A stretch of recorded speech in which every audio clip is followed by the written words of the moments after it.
Good morning to all the delegates present here. So we have the first video. This is on the clavicular incision of third molar.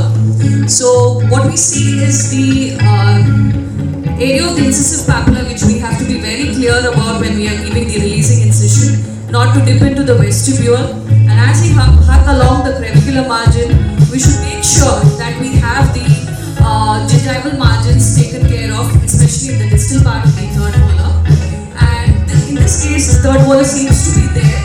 There is the distal part of the incision that needs to rest almost middle third of the third molar onto the external oblique ridge, but not too buccal. So as you gutted the bone, the buccal cortex needs to be as the burr, round burr, as well as number 10 or number 8, 7 or 3 burr to section the tooth. Mind it, you need to make sure that the adjacent tooth should not get damaged. The whole process of this video is to understand how a clavicular incision is taken in order to have an area of tooth sectioning of the tooth. The three key points is about warts and modified warts. In this case, the tooth seems to be there, so we have a direct sectioning happening, and the elevation of the section tooth. Whenever we are having alveolotomy to be done in this case, in order to finish this procedure. Next, we'll have the clavicular incision in terms of the pathologies. So you see the clavicular margins which are marked along the incisors, mandibular incisors, and the releasing incision that needs to be taken along the mandibular surface, keeping in mind with the mental nerve at the adjacent side. And whatever be the case, the pathology in the mandible, make sure that the clavicular margins are hugged along the teeth, and as you proceed out downwards, the Howard's periosteal elevator is something which will come in use with you till the lower border of the mandible is reached and the pathology is delineated. So once this is done and you have seen the pathology in per se, you detach the fibers and do the enucleation of the cyst such that your flap vascularity is maintained and suturing can be done and the specific enucleation is done. So this is the clavicular incision in terms of a pathology. So you have to keep in mind the muscle structure, which is again delineated by the cystic lining, and the enucleation has to be done such that the curate is taken running around the bony area and the curved surface is towards the pathology.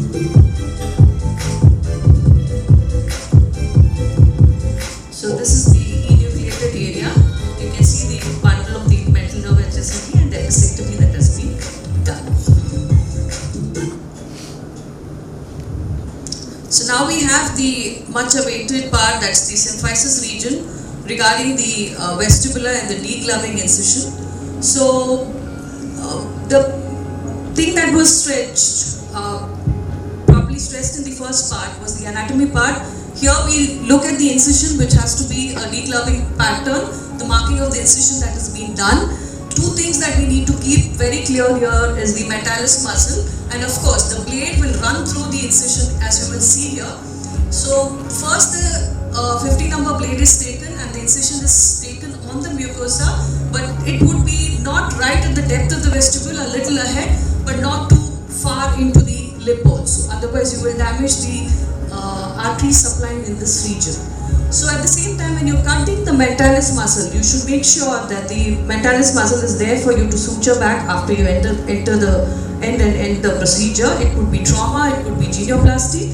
Again, we will see in the video the variation from a trauma case. This is a case of trauma in the region of the symphysis, and if the same thing had to be in the contralateral side, maybe a little variation. The only challenge in this case would be the mental nerve in this region. You will have to excise the mucosa, delineate the mucosa to see where the mental nerve and its branches are. Looking at this particular video, you can see it's very close, but this also you will not encounter. I will show in the next video how we delineate the mental nerve also. And the things that we need to be careful here is make sure that the lower border is reached, the muscles are detached, and all the fractured fragments are put in place, and you get a good open reduction and internal fixation. So two things which are kept in terms of genioplasty, the variation would be the same incision with a little notching to preserve the frenal area, and this notching also makes sure that it doesn't go too ahead in the lower lip region, otherwise you might puncture into or cause a buttonhole in the lip. So as you curvilinearly take this incision along the chin region, here the main thing is about accessing the two mental nerves. Make sure that you do your genioplasty or osteotomy cuts in good clear vision, such that the lower border of the mandible, that is the chin, is reached, and the section has to be through the area of the muzzle, making sure that two ends of the muscles are reached, and make sure that the mental nerve is in your plane. And this is, you can see in the video that the mental nerve has been seen on the right side, and we're just assessing that part.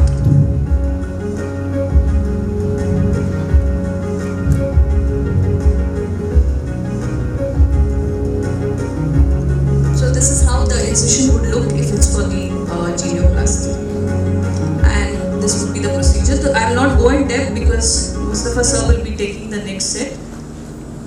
So we have the next part, that is the angle and ramus. Here we have 2 points to be noted. One is of course for trauma, and then for when we put it for a BSSO, it's along the external oblique ridge, keeping in mind the incision which is curvilinear again to get a good exposure of the buccal side, the lingual side, the ramal region.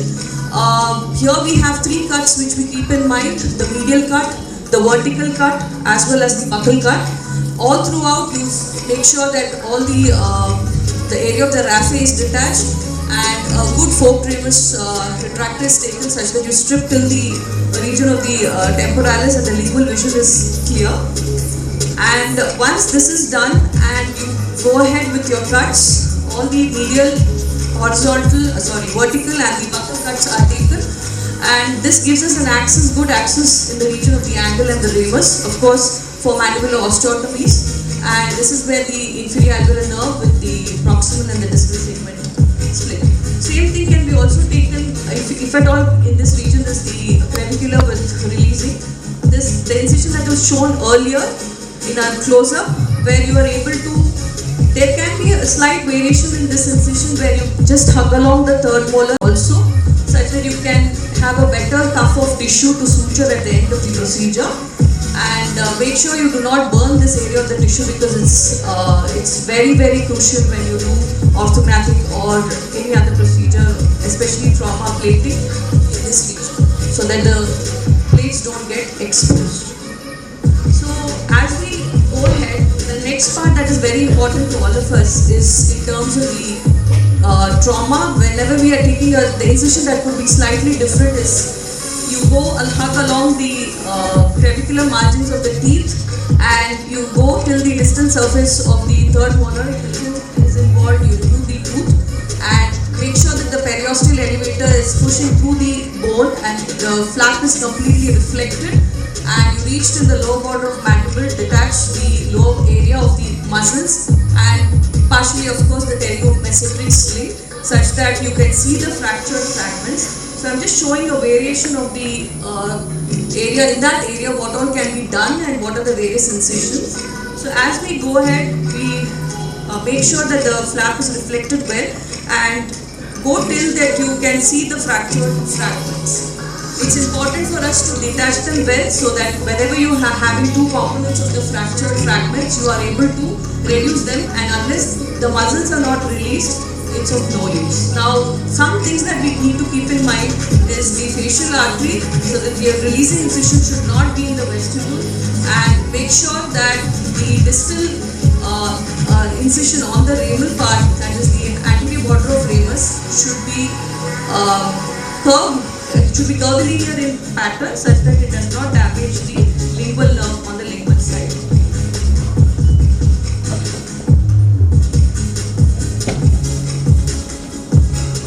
So this is in terms of the angle as you go along the tooth and angle fracture case, and then once you take this distal incision, make sure you are resting on bone, and at the same time you could expose the tooth, that is the teeth in the line of fracture, and make sure that you align the fractured fragments. So this is how you do the stripping of the muscle. muscles along the buccal area and reduce this region of the fractured fragment and make sure that you have a proper bend to the plate that has been adapted in the angle fracture. And this is the PSO. So coming to the next part, that is the floor of the mouth. Now, some of the most common thing that it's already been told regarding the lingual vessels, Dr. Radha has already spoken. Specifically in terms of frenectomy, there are two ways of doing this. Either you clamp the area of the frenum, the lingual frenum with the help of the hemostat, or you directly do the releasing with the help of the incision and take a suture thread and you get into the lingual part of the mucosa. Make sure that the lingual vessels are seen in your field and the triangles are maintained and such that the floor of the mouth is not disturbed because you have some vital structures, the submandibular duct as well as the lingual artery, and the attachments of the frenum are released such that the length of the tongue is maintained and the dissection is carried out without damage to the major vessels. And the mobility is achieved through the length of the frenum.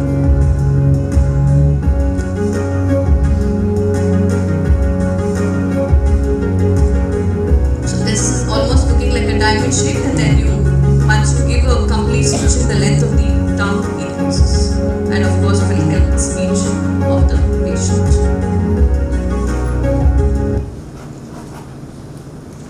So we have the next one, again in this area is the silolith.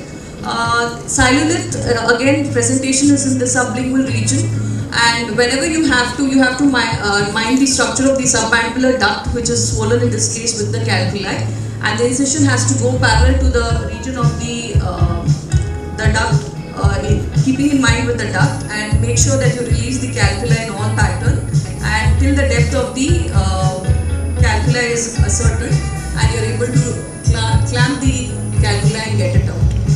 So what we need to keep in mind, again we've already told, the tongue is there, it's a highly vascular structure in this region. Make sure that whatever duct inflammation is there, of course you cannot reduce it, but after you remove the calculi you can properly place a small little drain in that region in order to get the inflammation in the inspirations.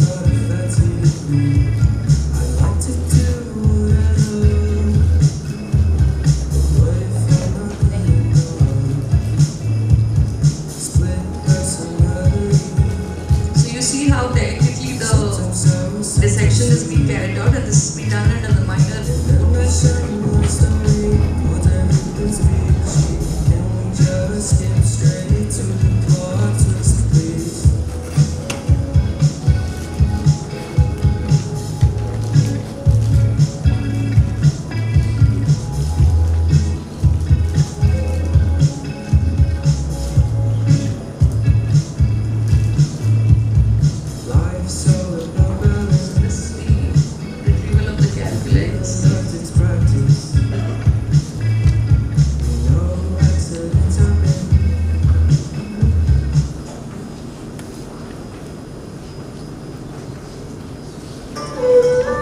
So when we have to take the crestal incision, again we are on the alveolar bone, and we have an option between bone roger and piezo unit.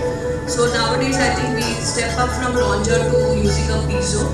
So basically we are exposing the area of the alveolar bone which needs to be having alveolectomy or alveolectomy. So with the help of the piezo we can remove the bone section of the bone, and this is of course useful in cases where you have to put a lot of implants in the patient.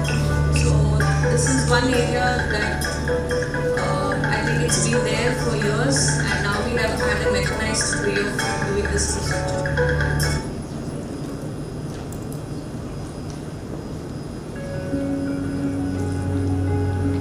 So when we talk about vestibuloplasty, so we go along the crest and then we make sure that the tissue is again resutured to the area where we require the length of the vestibule, and this is completely sutured to the area of, so that you are able to increase the length of the ridge that is already there to the area that you want, and it's sutured in this area, the labial part, and that particular raw area can be used with a graft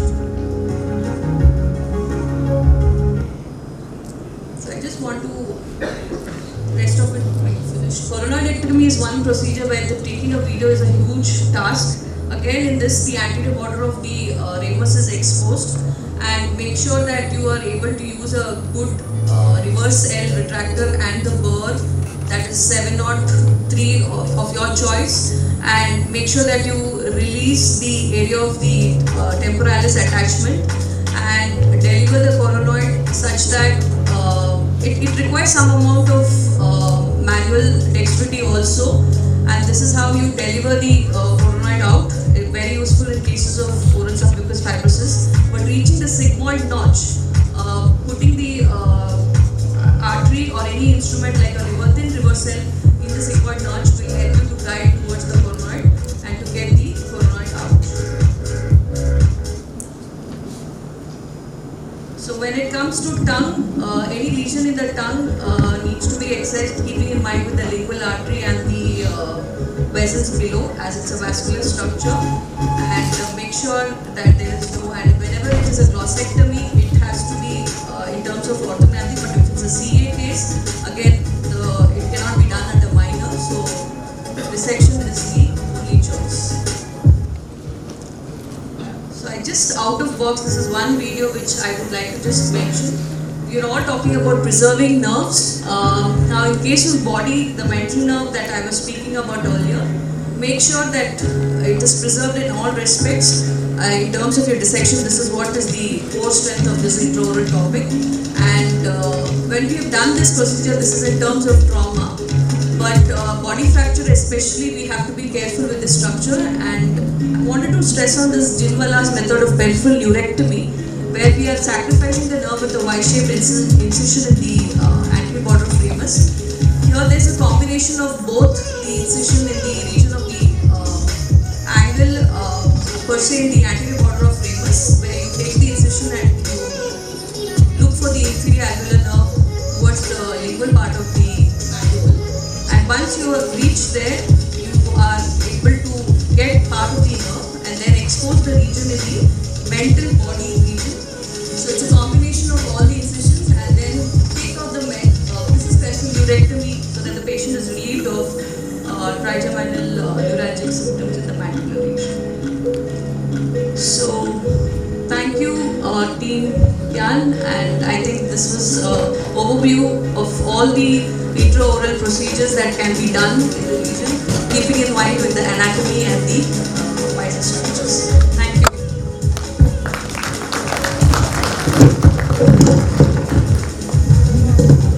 Thank you, Lakshmi. Now there is a different, this is probably the first time that we are trying this, so we'll have Radha back, so youngster versus master.